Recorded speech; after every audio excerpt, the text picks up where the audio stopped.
guys? YouTubes, people of the internets.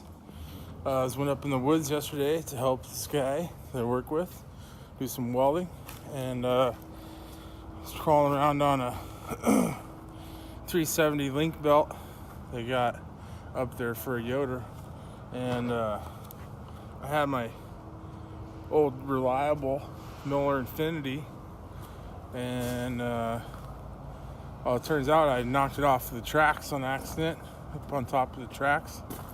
And, she was dead when she hit the ground, I think. I'll show you guys what I mean.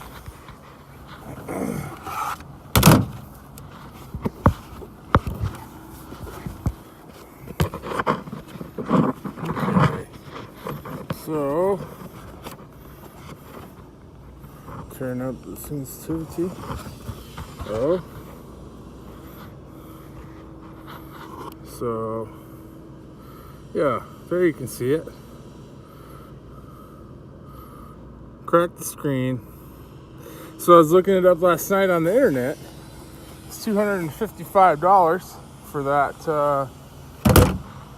that lens, or it's $265 for a whole new hood. I have been running this Cool Band because when I bought this hood, there was a mail-in rebate for a free Cool Band 2. But anyways, short video, middle of the week. Let me know in the comments what you guys think. I'm thinking about going and looking at one of the ESOB hoods and seeing what I think of that.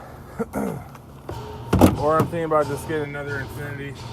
This one's been through some shit, which is why I couldn't believe that it broke yesterday when it only fell like 5 feet. I've dropped this thing off the top of, it's been all over. I've dropped it off top of a sorting conveyor, or sorting bins at a lumber mill. Dropped it off of man baskets multiple times. So, I don't know. I'm just kind of frustrated. It always sucks when something you use every day takes a shit.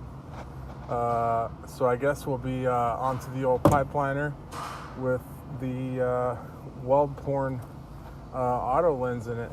Actually, I really like it. So, anyways, that's my middle of the week update question for everybody. Let me know what you think.